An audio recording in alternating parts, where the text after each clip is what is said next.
안녕하세요. 저는 결혼 10년 차에 이혼을 한 30대 중반의 돌싱 여성입니다. 남들은 제가 이 나이 먹고 벌써 혼자가 되어버렸다고 불쌍하다 생각할지 모르지만 저는 솔직히 지금이 훨씬 행복하다 싶습니다. 남편이나 시댁이나 있어봤자 결국 제 발목만 잡을 것을 왜 그렇게 희생하고 제 인생을 포기하며 살았던 건지 모르겠네요.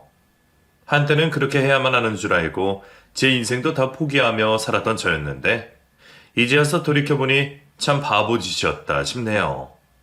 그나마 이제라도 벗어난 것은 저희 친정엄마 때문이었나 싶습니다. 그래서 오늘은 제가 그 사연을 보내볼까요? 제게 가족이란 존재는 참 특별한 존재였어요. 너무 가까우면서도 가끔은 너무 먼 애증의 관계라고 해야겠네요. 저는 위로 오빠 하나에 엄마, 아버지와 네 식구 가정에서 자란 막내딸이었습니다. 남들은 막내딸이라 예쁨 많이 받고 귀하게 컸을 거라 생각하겠지만 사실 저는 이름만 막내딸이었지 막내딸 대접을 받아본 적은 별로 없었어요. 저는 기억도 없지만 저희 집도 큰 어려움 없이 살았다고 하던데 정작 제가 기억하는 것은 방 하나 비좁은 단칸방에서 온 가족이 부대끼며 지내고 남의 집살이를 전전해야 했던 안타까운 기억들 뿐이었습니다. 제가 초등학교 들어갈 무렵 아버지가 친구분의 빚보증을 잘못 써시면서 집안이 쫄딱 망해버렸기 때문이었죠. 집이 날아갈 정도의 큰 일이었기에 그 일로 아버지는 빚쟁이들을 피해 잠적을 하시고 어머니는 돈을 벌러 다니시느라 저희 남매를 돌보실 수 없었어요. 그래서 부모님의 사정으로 인해서 저와 오빠는 각자 다른 친척들 집에 맡겨지며 눈칫밥 먹는 남의 집 살이를 해야만 했습니다. 아직은 어린 나이에 부모님이 너무 그립고 남의 집살이가 그렇게 서러울 수 없었어요. 몇 년을 여기저기 떠돌아 지내고 나서야 저희 가족은 겨우 다시 모일 수 있었죠. 보증금도 없는 작은 단칸방을 얻으신 부모님은 그제서야 저희를 데려오셨고 그 사이 많이 자란 저희 남매는 그 비좁은 집에서 힘겨운 청소년기를 보내야만 했습니다. 그나마 조금 사정이 나아지며 얼마 뒤 방 2개 딸린 빌라로 이사를 가게 되었지만 그마저도 다른 집처럼 여유 있는 형편은 아니었어요. 조그마한 방 2개짜리 그 집에서 저는 엄마와 오빠는 아버지와 방을 나눴으며 저는 평생 내 방 한 번 가져볼 수 없었습니다. 한창 예민할 사춘기 시기에 내 방 하나 없는 신세에도 저는 차마 투정을 할 수도 없이 속만 썩혀야 했습니다. 용돈도 제대로 받지 못하는 사정에 어떻게든 돈이 필요했던 저는 일찍부터 아르바이트며 부업을 하며 제 몫을 하곤 했었어요. 그렇게 번 돈으로 수학여행비를 내고 학급비를 내며 저는 너무 일찍부터 철이 들 수밖에 없었습니다. 저야 특출나게 공부를 잘했던 것도 아니라 대학 갈 생각은 진작 포기했지만 저희 오빠는 조금 달랐어요. 저는 학원 한 번 갈 수가 없어 일찍 공부를 놓았지만 어렸을 적부터 워낙 공부를 잘했던 오빠는 집이 망하고 이사를 다니면서도 공부를 놓지 않았습니다. 부모님은 그런 오빠를 안쓰러워하셨고 없는 와중에도 오빠는 대학을 보내고 싶어 하셨어요. 하지만 저도 사정을 할 만큼 어려운 집안 형편이었기에 우리 집에서 대학 등록금은커녕 200만 원 조금 안 되는 입학금을 내어줄 형편도 되지 않았습니다. 그런데도 아버지 빚보증 때문에 빚지는 거라면 징글징글하다며 치를 떠시던 엄마가 지인에게 돈을 빌려가며 오빠를 대학에 보내셨다는 걸 알았죠. 그리고 안 좋은 상황에서도 엄마는 어떻게 해서든 오빠의 대학 등록금을 지원해 주셨어요. 하지만 저는 대학은커녕 학원 한 번 다녀본 적 없었고 엄마는 장남에게 그 정도는 해줘야 한다 말하셨지만 저는 그 일이 참 섭섭했습니다. 사실 엄마에게서 그런 차별을 느꼈던 것은 한두 번이 아니었습니다. 예전부터 엄마는 공부 잘하고 똑똑한 오빠를 참 좋아했어요. 집안 형편이 어려웠을 때에도 오빠는 학군 좋은 곳에서 공부를 계속해야 한다며 다니던 학교 근처에 있는 친척집에 맡겼었고 저는 그럴 필요가 없는지 멀리 시골에 있는 고모집에 맡겼었거든요. 그때도 저는 엄마가 그 와중에 오빠만 챙기는 거라며 섭섭한 속을 내비칠 수밖에 없었습니다. 제가 그럴 때마다 엄마는 아니라며 안 아픈 손가락 없다 하셨지만 저는 엄마의 행동 하나하나가 늘 서운하고 서러웠네요. 그래도 공부 잘하던 오빠가 좋은 대학 가서 좋은 곳에 취직을 하고 그 즈음 저희 집 형편도 점점 나아지게 되었습니다. 자식들도 다 밥벌이를 하다 보니 이제 더 이상 생활비 걱정을 할 정도는 아니었었죠. 그래서 여유가 있던 탓인지 엄마는 그 즈음 시장 한켠에서 노상으로 하던 국수 장사로 가게를 차렸고 저는 퇴근을 하면 늘 엄마의 가게로 달려가 혼자 고생하는 엄마를 돕곤 했습니다. 저는 조금이라도 엄마를 돕고 싶은 마음에 결혼 생각도 없이 엄마 곁을 지키려 했지만 엄마는 다 큰 딸 자식이 짐처럼 느껴지는지 저를 얼른 결혼시켜 치워버리고 싶어 하셨어요. 왜 또 왔어? 자꾸 여기 와서 일할 생각하지 말고 나가서 남자도 좀 만나고 그래라. 맨날 집안이면 가게에만 박혀 있는데 언제 어디서 남자를 만나서 결혼을 하겠니? 너 그러다 노처녀 되면 엄마한테 들러붙어 살려고? 무슨 벌써 결혼 얘기야. 나 이제 겨우 25살이야. 다른 집 엄마들은 딸 아까워서 시집도 가지 말라 그러는데 엄마는 왜 이렇게 나를 시집 못 보내서 안달이야? 엄마, 친엄마 맞아? 얘가 말하는 거 봐라. 내가 네 친엄마니까 이런 소리를 하지. 여자 행복은 별거 없어. 그저 좋은 남자 만나서 결혼 잘하는 게 최고야. 엄마의 그런 말에 섭섭했던 저는 그 때문인지 정말 일찍 결혼을 하게 되었어요. 결혼 재촉하는 엄마의 등살에 밀려 겨우 26살 나이에 유부녀가 되었죠. 그때도 엄마는 참 무심하다 생각했습니다. 아무리 그래도 딸 자식 결혼하는 일에 재고 따질 건 있어야 할 텐데 엄마는 사윗감을 제대로 따져보지도 않고 그저 좋다고 저를 시집 보냈거든요. 몇 년 전 아버지까지 돌아가시고 오빠가 미국으로 건너간 뒤로는 엄마한테는 나밖에 없다 생각했는데 엄마는 정말 제가 귀찮으셨는지 제가 시집 가던 날 다른 엄마들처럼 눈물 한 방울 흘리지 않으셨어요. 저는 그런 엄마를 늘 혼자 짝사랑한다고 생각했습니다. 엄마가 서운하게 할수록 왜 자꾸만 엄마 정이 고픈 건지. 저는 좋은 소리 못 들을 걸 알면서도 늘 엄마의 관심을 갈구하곤 했어요. 바로 옆에 사는 딸을 두고도 늘 멀리 있는 아들 걱정만 하는 엄마였는데 말이죠. 엄마는 정말 제게는 정이 없는 건지 시집간 딸이 어렵다고 도움을 구할 때도 도와주는 법이 없었습니다. 결혼하고 저도 계속 일을 했지만 저는 무능력한 남편 때문에 힘든 시기가 꽤 많았어요. 진득하게 일할 생각 없이 자꾸 사업을 벌리려는 남편 때문에 급하게 돈 구해야 하는 일들이 종종 있었거든요.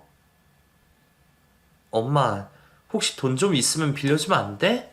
남편이 또 사고를 쳐서. 네 남편이 사고 친 걸 왜 나한테 도와달라 그래? 너희 시어머니 어쩌고?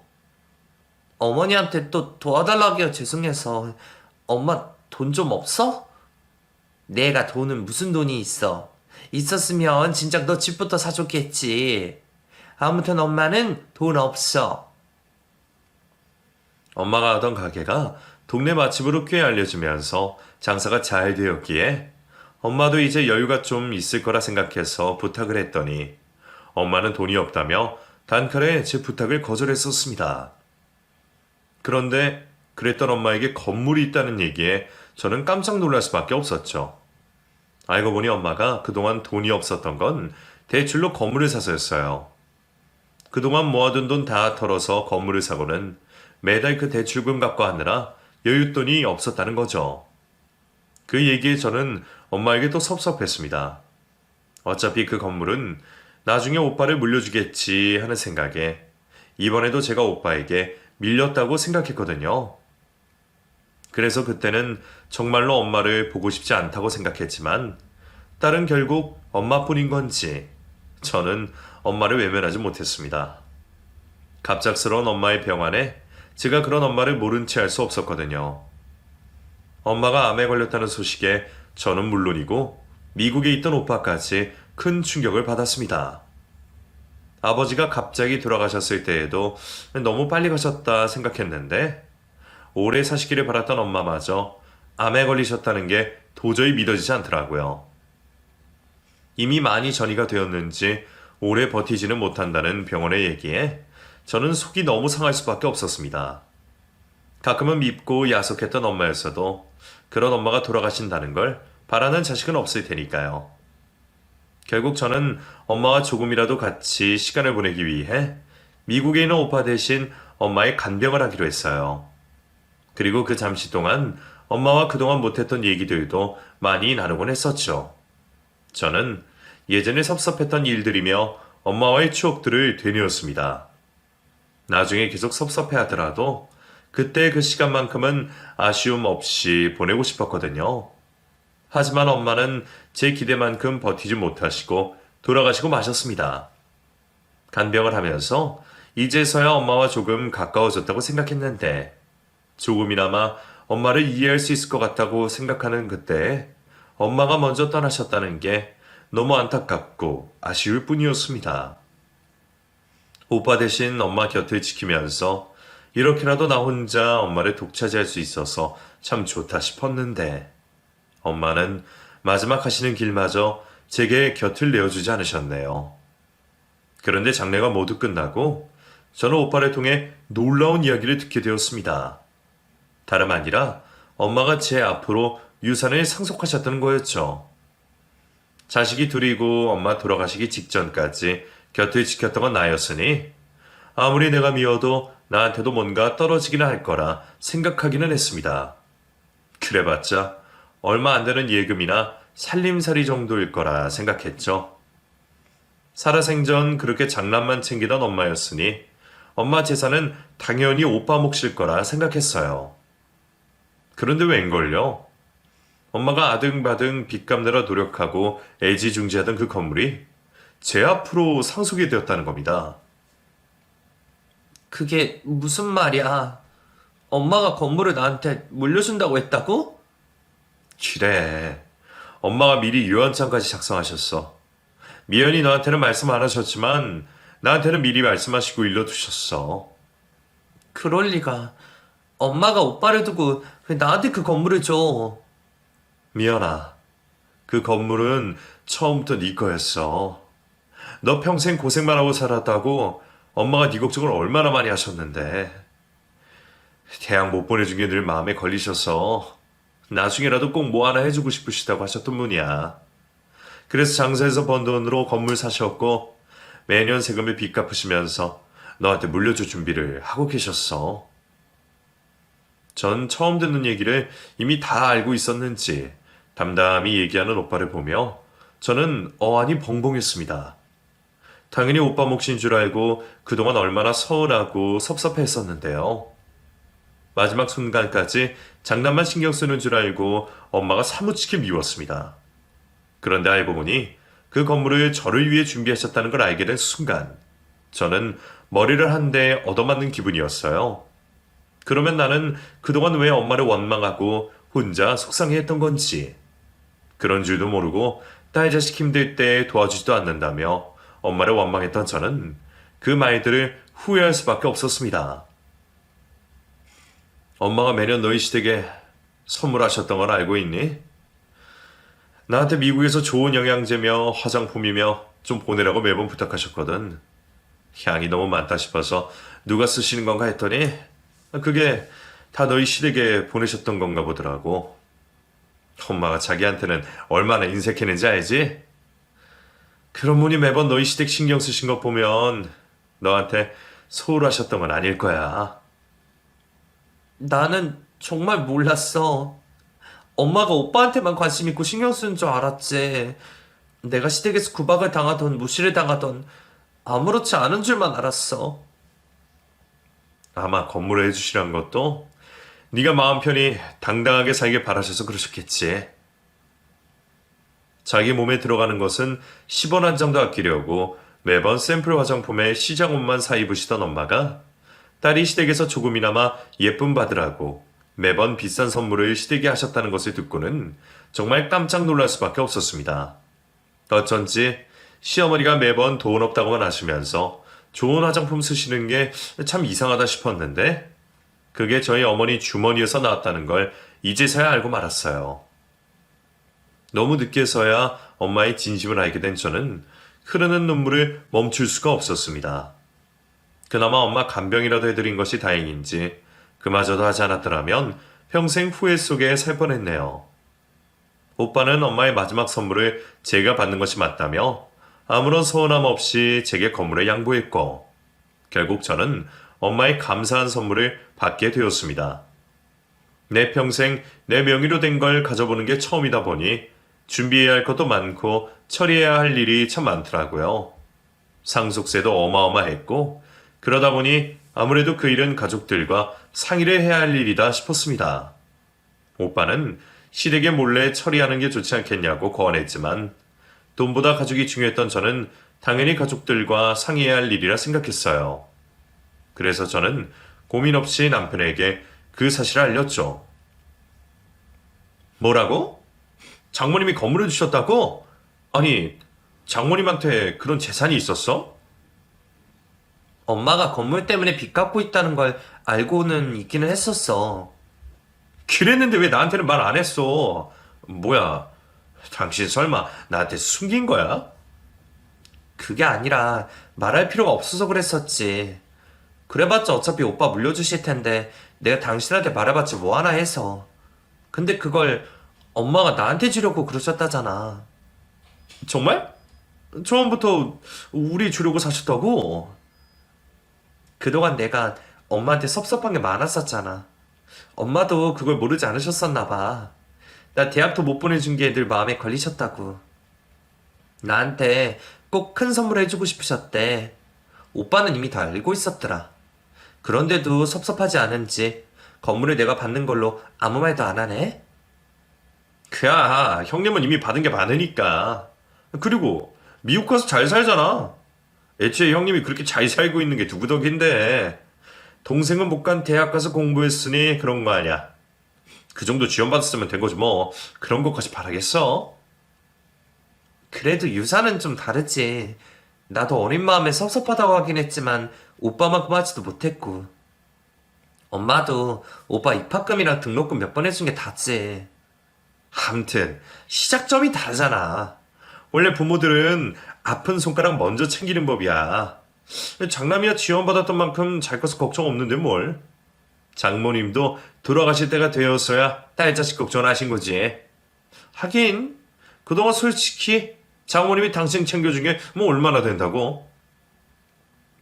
남편은 엄마가 이제서라도 저를 챙기는 게 당연한 부모의 도리라며 좋아만 했지만 솔직히 저는 그때 마음이 참 복잡했습니다. 엄마가 살아계실 적에는 저도 괜히 엄마에게 서운한 마음에 미워하는 마음도 있었지만 엄마의 진심을 알고 나니 죄송스러운 마음밖에 없었거든요. 내가 건물 같은 건 못 받아서 엄마에게 섭섭했던 게 아니었는데 말이에요. 그럴 돈이 있었으면 차라리 엄마 당신한테 좀 쓰시지. 왜 돌아가시기 직전까지 그렇게 아등바등 자식들 걱정만 하고 고생만 하다가 가셨을지. 저는 엄마를 떠올리면 죄송한 마음뿐이었습니다. 그래서인지 저는 엄마가 제게 물려주신 그 건물이 그냥 재산으로 보이지 않았어요. 엄마가 청소비 한 푼 아끼시면서 열심히 쓸고 닦으며 관리하셨을 건물이었기에 저는 평생 그 건물을 팔지 않고 직접 관리하려는 마음이었죠. 하지만 남편은 다른 생각인 건지 얼른 그 건물을 처분하자는 말을 하고 있었어요. 그럼 상속세만 다 내면 마음대로 할 수 있는 거지. 그때 가면 팔아도 상관없는 거 아니야? 거기 시세가 어느 정도인지는 알아? 판단이? 그게 무슨 말이야? 멀쩡한 건물을 왜 팔아? 그럼 매년 세금 내면서 그거 들고 있으려고? 당연히 팔아서 그 돈으로 더 큰 돈을 불려야지. 남편은 제가 아무것도 모르는 답답이라면서 자신의 계획을 이야기했습니다. 조물주의 건물주니 뭐니 그러니까 건물 가진 사람들이 다 좋아 보이지. 근데 그것도 다 옛날 말이고 남의 얘기야. 그런 소리 듣는 건물주들은 전부 강남에 빌딩 가진 사람들 얘기지. 당신처럼 5층밖에 안 되는 조그만 거 하나 가지고는 득보다 실이 더 크지. 매년 세금은 오르는데 집값은 떨어질 거고. 에휴, 그 세 받으려고 해도 신경 쓸 게 얼마나 많은데. 나 아는 사람도 건물 관리하는데 자기가 도배장판 다 직접 해. 그렇게 안 하면 마진이 안 남는다니까. 그럴 거면 차라리 그 돈으로 사업을 하는 게 낫지. 사업은 또 무슨 사업? 당신 내가 사업은 정말 안 된다고 했지? 아니, 이번에는 정말 될 거라니까? 그동안 내가 돈이 없어서 제대로 시작을 못한 거지. 당신이 그 건물 팔아서 목돈 마련해주면 완전 대박 터지는 거라니까? 당신이 투자만 하면 내가 그 돈 10배로 불려줄게. 그럼 그때 가서 그 돈으로 당신이 또 건물을 사든지 투자를 하든지 하면 되잖아. 10배는 무슨 10배야. 그동안 당신이 이거저거 한다고 까먹은 돈을 기억 안 나? 당신은 사업 절대 안 된다니까. 정말 왜 그래? 이번에는 정말 된다니까. 당신은 당신 남편을 그렇게 못 믿어? 남편이 매번 일을 벌려서 벌은 돈보다 까먹은 돈이 훨씬 많으면서도 늘 사업할 궁리만 하고 살았어요. 시어머니께 도움 구한 것도 여러 번이었는데 실패할 때면 자기 탓이 아니라며 변명을 하고 돈만 충분하면 제대로 사업을 할 수 있을 거라 노래를 부르곤 했었어요. 그래서 제가 건물을 상속받게 되었다는 얘기에 눈이 돌았는지 감히 엄마가 물려주신 제 건물을 팔아서 자기 사업을 시작하겠다는 얘기를 하고 있더라고요. 저는 그 건물이 돈이 되던 안 되던 팔 생각도 없었지만 돈이 있다고 해서 남편의 사업에 투자할 생각도 전혀 없었습니다. 부부간의 비밀은 없어야 한다는 생각에 솔직하게 말을 했더니 이럴 줄 알았으면 건물 얘기를 숨길 걸 그랬죠. 그런 남편의 태도에 저는 남편에게 마지막으로 신신당부를 했어요. 나 엄마 건물 절대로 팔 생각 없어. 엄마가 그동안 그 건물 관리한다고 얼마나 고생하셨는데. 거기들은 엄마 품 생각해서라도 나 절대 못 팔아. 내가 직접 도배장판을 하고 개고생을 하더라도 나 그 건물 평생 가지고 있을 거야. 세금도 당신더러 도와달라는 얘기 안 할 테니까 당신도 사업 얘기 꺼내지 마. 그리고 혹여나 어머니한테 얘기할 생각하지 마. 알겠어? 남편도 이러는 마당에 시어머니까지 알게 되시면 무슨 말을 하실까 싶어서 저는 남편에게 어머니에게는 알리지 말자 말을 할 수밖에 없었습니다.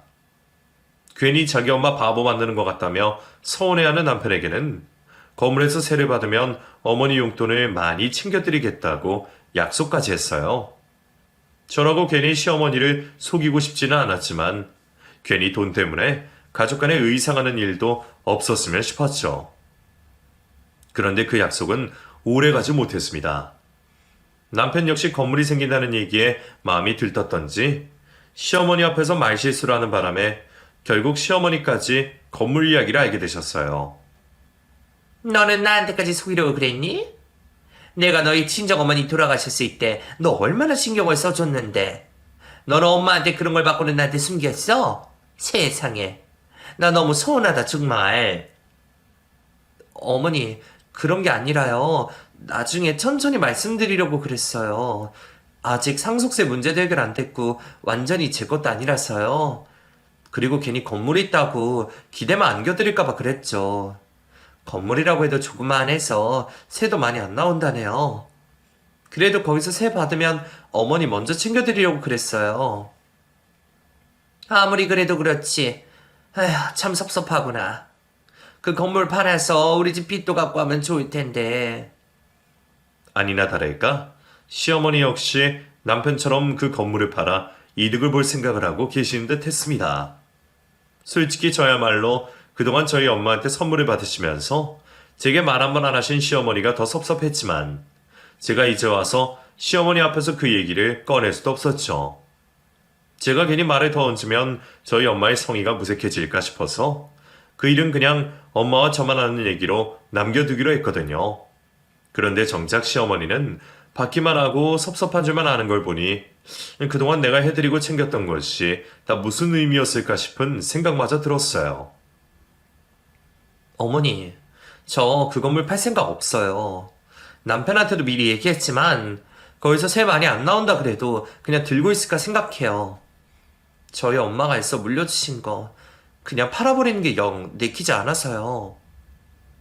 아유 그래 네 건데 너 알아서 해야지 뭐. 나도 내 사정이 여의치 않아서 그런 거지 네 거 탐내고 그런 건 아니야. 나도 너 잘 되는 게 중요한 거지 안 그러니? 그래도 다행히 시어머니는 남편처럼 조르거나 보채지는 않으셨습니다. 그런데 그 즈음부터 시어머니의 태도가 많이 달라지셨어요. 갑자기 저한테 너무 잘해주셨다고 해야 할지 저를 전에 없이 챙겨주려 하시더라고요. 아가, 너 요즘 입맛이 통 없지? 내가 너 좋아하는 굴비 사뒀다. 이따 점심에 와서 같이 먹자.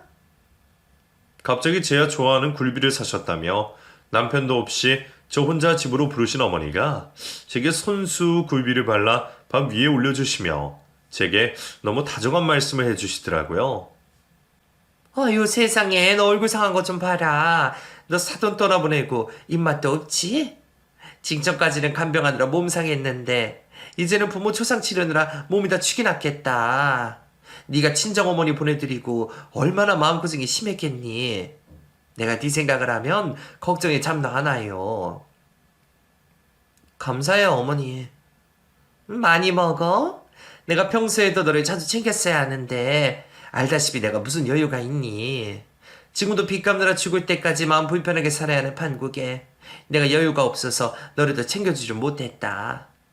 그렇다고 부모 잃고 속상한 며느리까지 모른 척할 수는 없잖니? 네가 평생 얼마나 고생했는지는 나도 잘 안다. 그나마 친정엄마 의지하고 살았을 텐데 어머님까지 돌아가셔서 어떻게 하니? 그래도 너무 걱정하지 말아라. 너한테는 내가 있잖니? 이제 내가 친정어머니 대신 챙겨줄 테니까 나를 친부모라 생각하고 기다렴. 알겠지? 시어머니는 제가 엄마 장례를 치르고 많이 힘들었을 것 같다며 저를 걱정하고 계셨습니다. 상황이 상황이니만큼 주변에서도 제 걱정을 해주는 사람들이 많았지만 시어머니가 저를 그렇게나 생각하고 계시는 줄은 몰랐네요. 그동안에도 시어머니와 사이가 나쁘진 않았었지만 평소에는 아들 걱정 안 하시던 분위기에 시어머니는 시어머니라 생각했었는데 제가 가장 힘들 순간에 저를 걱정해 주시는 시어머니를 보니 역시 가족은 다르구나 싶었어요. 이제 더 이상 기대의 친정도 부모님도 없던 제게 그 말이 얼마나 다정하게 들렸는지 모릅니다. 늘 정에 곱았던 저는 그런 시어머니의 관심이 싫지 않았어요. 시어머니가 그렇게 생각하신다면 나도 더 열심히 어머니를 챙기고 모셔야겠다 생각했죠. 그리고 그런 시어머니는 그 후로도 제게 정말 잘해주려 노력하셨습니다. 남편보다 저를 챙기시고 매일 제가 잘 지내는지 끔찍이 신경 쓰기 시작하셨어요. 앞으로는 저를 친딸처럼 대해주시겠다는 그 말씀이 진심이셨는지 제게 정말 간이고 쓸개고 다 빼주실 것처럼 잘해주시더라고요. 그러던 어느 날은 돈도 없으신 분이 갑자기 제게 목돈을 내어주셨습니다. 미연아, 이 돈 내가 어렵게 말하는 건데 일단 받아라. 받아서 너 필요한 데 써. 예? 어머니, 이게 무슨 돈이에요? 그냥 있던 거 없던 거 다 끌어서 만든 거니까 묻지 말고 받아라. 너 그 세금 낸다고 골치 아프다며. 시어머니도 빚 때문에 사정이 여의치 않는 걸 알고 있는데도 제가 상속세를 어떻게 내야 하나 고민인 것을 아시고는 어디서 어떻게 만들었는지 1억이나 되는 큰 돈을 제게 건네주셨습니다. 저는 나중에서야 그 돈이 어머니의 남은 전 재산이었다는 걸 알게 되었죠. 그 큰 돈이 시어머니가 사시던 집을 담보로 대출을 받아주신 것이었다네요. 남편을 캐물어서 그 얘기를 듣고는 저도 너무 깜짝 놀랐습니다. 그렇다고 집을 건드리면 어떡해. 어머니는 어떻게 하시려고. 엄마야 뭐 연금도 좀 나오고 빚을 천천히 갚으면 되는 거니까.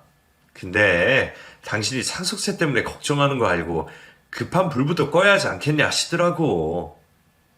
나도 상속세 천천히 내면 되는 건데. 아무튼 엄마는 당신 걱정해서 그러신 거니까 그냥 감사하게 받아. 아무리 그래도 이 돈을 어떻게 그냥 감사하게 받아. 나 이 돈 못 받아. 제가 아무리 사정이 급하다 한들 어떻게 시어머니 전 재산을 받아가겠습니까? 저는 그 돈을 다시 돌려드려야겠다 생각하며 다시 어머니께 연락을 드릴 생각이었어요. 그런데 남편은 그게 부모 마음인 거라며 자꾸만 저를 말리더라고요. 사실 상속세도 큰 돈이기는 했지만 그리 급한 건 아니었습니다. 조금 골치 아프기는 해도 몇 년 동안 분납을 할 수도 있거든요. 그런데 남편이나 시어머니나 왜 자꾸 상속세를 걱정하는지 조금 이상하더라고요.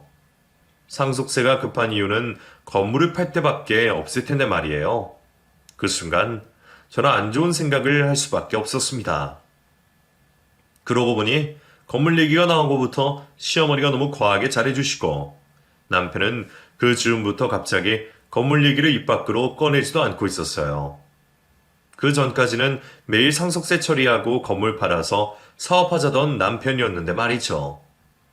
어머니나 남편이나 건물을 팔았으면 좋겠다고 해놓고 이제 와서 갑자기 제가 알아서 하기를 바란다는 말이 조금 이상하게 생각이 되기 시작했습니다. 갑자기 전 재산을 털어 상속세를 내라며 큰돈을 주지를 않나 말이에요. 설마 아니라고 생각하면서도 혹시나 이 사람들이 저 몰래 무슨 다른 꿍꿍이를 꾸리고 있는 건 아닐까 싶었죠. 누구보다 가족을 믿고 싶었던 저였지만 그런 생각이 한번 꼬리에 꼬리를 물기 시작하니 걷잡을 수 없이 커지고 있었습니다. 그런 의심의 꽃을 피우던 어느 날 저는 결국 판도라의 상자를 건들고 말았습니다. 남편이 컴퓨터를 쓰고 미처 정리하지 못한 카톡 속에서 저는 남편과 시어머니의 기막힌 대화를 보고 말았습니다. 두 사람이 저 몰래 나누었던 대화 내용들은 충격 그 자체였어요. 처음부터 그런 작정들을 하고 있었던 건지 두 사람은 저를 두고 치밀한 작전들을 짜고 있었습니다. 뭐라디? 고마워하디? 얼른 팔아서 도와주겠대? 아직 그럴 단계 아니야. 오히려 죄송해서 안 받겠대. 그럼 어떡해? 그 돈 어떻게 구한 건데? 이러다 빚만 더 생기겠어. 걱정하지 말래도 얘는 워낙 정에 약하고 가족이라면 끔찍이 생각해서 계속 이렇게 구슬리면 금방 넘어올 거야. 돌려준다고 해도 안 받는다고 하면 그 말이지 뭐. 그런데 엄마가 빚까지 져서 자기를 도와준 걸 알고도 모른 척했어. 다른 사람이면 몰라도 이 사람은 절대 못 그래. 게다가 이제는 고환이 진배 없이 기댈 구석은 우리밖에 없는데 가족 절대 못 버릴 여자야. 그래. 그럼 정말 다행이다. 아무튼 건물 뺏으면 바로 이혼할 거지? 당연하지. 건물만 파면 그 돈 먹고 버려버려야지. 그때만 되면 내가 엄마한테 더 어린 새며느리 소개할 테니까 기대나 하고 있어. 그리고 그 돈으로 크게 사업 일으켜서 내가 엄마 호강시켜줄게. 1억 넣어서 10억 벌 기대나 하고 있으라고. 그래, 엄마는 우리 아들이 좋다고 하면 다 좋다. 그럼 엄마는 잠자코 있을 테니까 네가 알아서 잘 구슬려봐. 당연하지. 뭐 지금이야 죽은 지 엄마 때문에 안 팔겠다니 뭐니 해도 결국 산 사람이 중요하지. 내가 앓는 소리 하면 금방이야. 지모와 남편 두 사람이 나눈 대화 내용에 저는 몇 번이고 다시 눈을 비벼야만 했습니다. 지금 내가 본 게 대체 무슨 얘기인지, 내 가족들이 나를 두고 그런 대화를 나누고 있을 거라고는 정말 몰랐어요. 끽해봐야 잘 구슬려서 사업이라도 해보자는 내용일 줄 알았던 저는 두 사람이 제 유산을 훔치고 이혼을 시킬 계획이었다는 것을 알고는 미칠 것 같았습니다. 조금 한량 기질이 있어도 가족을 생각하는 줄 알았던 남편이 저를 두고 바람을 피고 있는 줄도 전혀 몰랐죠. 그래도 어쩌면 끝까지 모를 수 있었을 일을 이렇게 알게 되었다는 게 정말 다행이었습니다. 그리고 모든 사실을 알게 된 저는 그 덕분에 미리 복수를 계획할 수 있었어요. 저는 놀란 마음을 추스리며 남편에게는 알았다는 사실을 티내지 않고 먼저 선수를 쳐서 두 모자의 뒤통수를 칠 생각이었습니다. 그런 마음을 먹은 저는 분노의 손이 덜덜 떨리면서도 마음은 그 어느 때보다 참을할 수밖에 없었어요. 여기서 내가 잘못된다면 나뿐만 아니라 우리 엄마의 고생까지 물거품이 되나를 생각해 누구보다 제대로 복수를 해야만 했습니다. 그렇게 복수를 결심하게 된 저는 그 두 사람을 속이며 차근차근 준비를 할 수밖에 없었죠. 저는 남편의 불륜 증거를 잡는데 온 힘을 쏟았습니다. 남편 놈이 얼마나 철두철미했는지 그동안은 까맣게 모르고 있었지만 알게 된 이상은 무슨 수를 써서든지 증거를 찾아야만 했어요. 저 혼자 나서기에는 어려울 것 같아서 사람을 쓰고 싶었지만 변호사님께서 그렇게 얻은 증거로는 법적으로 사용할 수 없다고 하셔서 결국 제가 직접 증거를 캐내는 수밖에 없었어요. 남편에게 들키지 않으며 증거를 모은다는 건 쉽고도 어려운 일이었습니다. 그날처럼 남편이 실수를 하는 날이 아니면 남편의 핸드폰을 뒤지거나 대화를 찾을 수 없을 테니까요. 심지어 상간녀와는 다른 어플로 대화를 하는 건지 카톡을 아무리 뒤져도 증거가 보이지 않아서 무척 고생을 할 수밖에 없었지만 저는 결국 남편이 제게 숨긴 증거를 찾을 수 있었습니다. 결국 쫓아다니면 뭐라도 하나 나오기 마련이더라고요. 인원수도 모르고 그동안 남편이 일을 하느라 바쁜 줄 알았던 제가 바보였네요. 어디서 만난 건지는 몰라도 저보다 한참 어린 여자를 만나느라 정신없는 남편을 보니 당장이라도 이혼을 하고 싶어 미치겠더라고요. 하지만 제가 겨우 남편의 외도 정도로 복수를 끝낼 생각은 아니었습니다. 저는 제대로 된 복수를 위해 더 큰 그림을 그리고 있었죠. 변호사님께 자문을 구한 저는 곧장 시어머니에게 전화를 걸었어요. 어머니, 저예요. 그래, 우리 예쁜 며느리 무슨 일이야? 다름 아니라 어머니가 저번에 저한테 주신 그 돈 있잖아요. 저 필요한 곳에 쓰라고 주신 돈 1억이요. 그래, 그 돈 말이니? 왜 돌려주려고? 그러지 마라. 내가 남도 아니고 우리 딸 같은 며느리 도와주고 싶어서 그러는 건데. 부모 도움 너무 거절해도 불효야? 그럼 그 돈 정말 제 마음대로 해도 되나요? 남편 말고 저한테 주신 거 맞죠? 그럼 당연하지. 내가 뭐 바라고 그러는 게 아니라 너 주고 싶어서 그러는 거야. 변호사님 말씀으로는 계약 관계도 아니고 아무런 대가 없이 받은 돈이라는 증거가 있다면 특유 재산으로 인정되어 이혼을 할 때에 재산 분할해줘야 하거나 뺏길 일이 없다 하더라고요. 그래서 저는 시모가 제게 건넨 돈을 꿀꺽 할 생각으로 일부러 전화를 걸어 통화 녹음으로 증거를 만들어 두었던 거죠. 그런 제 속은 전혀 모르는 시모는 저를 속여먹을 생각에 무조건 제 편을 들고 있었습니다. 그 모습을 보며 저는 미래를 기대할 수밖에 없었어요. 자기들이 속이려 작정한 제가 되려 뒤통수를 친다면 어떻게 될지 그 상황이 너무 궁금했죠.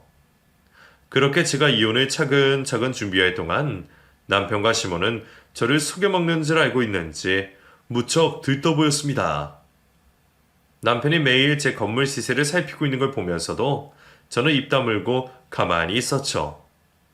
벌써부터 그 돈이 자기 돈이라 생각하는지 프랜차이즈 사업부터 렌터카 사업까지 이것저것 사업 구상을 하고 있는 것도 잘 알고 있었습니다.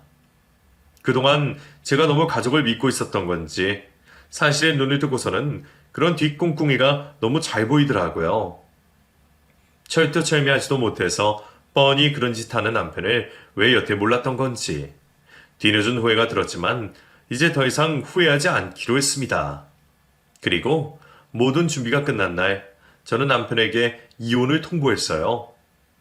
남편 몰래 이미 제 짐은 다 싸놨고 그 집에서 저만 빠져나가면 되는 일이었네요.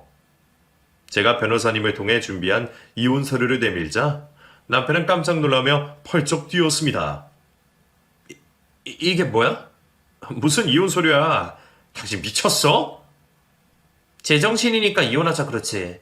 왜? 내가 이혼하자 하는 게 그렇게 놀라워? 갑자기 이혼은 무슨 이혼이야? 당신 설마 건물 좀 생겼다고 나 버리겠다 이거야? 당신이야말로 나 몰래 바람 피고 다녔으면서 뭘 잘했다고 뻔뻔하게. 여보, 그걸 알고 있었어?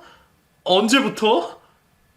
그것만 알고 있을까봐 당신이랑 당신 엄마가 무슨 꿍꿍이를 꾸리고 있었는지도 다 알아. 건물만 뺏으면 이혼할 거라며. 당신이 먼저 나랑 이혼하고 싶어 하길래 내가 먼저 해주는 거야. 어차피 당신이 불륜 저질러서 유책 배우자니까 당신은 이혼 요구 못해. 그래서 내가 당신 원하는 대로 해주려고. 어때? 고맙지 않아?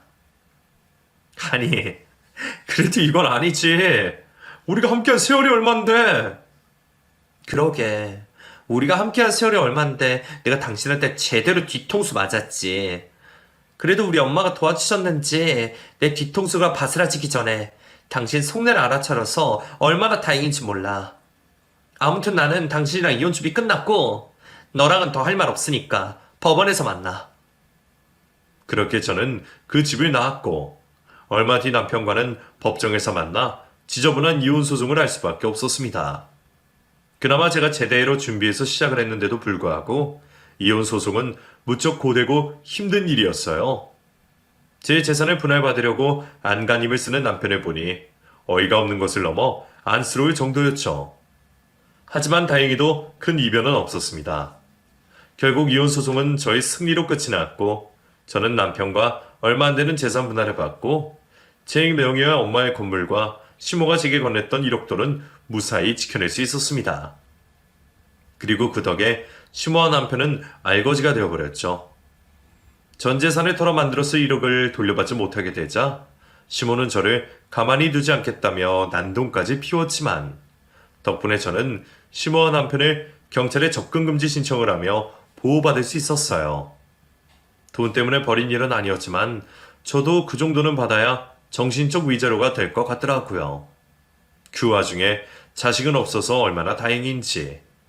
아마 아이가 있었더라면 제가 그렇게까지 하지는 못했을 듯합니다. 그래서 저의 남편의 진면목을 알고 아이를 점지하지 않으신 삼신할머니께 감사할 정도였죠. 그렇게 저는 전 남편과 시모에게서 벗어나 자유의 몸이 될 수 있었습니다. 그 후로 저는 지금은 어머니가 물려주신 건물을 관리하며 열심히 살고 있어요. 한동안 누구를 만날 생각도 없겠지만 나중에 혹시 누군가를 만난다면 그때는 꼭 저보다 잘난 사람을 만나서 돈 때문에 이렇게 구질구질해지는 일이 없어야겠다 싶네요. 그리고 저를 이렇게 살려주신 엄마에게 평생 감사하며 살아야겠습니다. 감사합니다.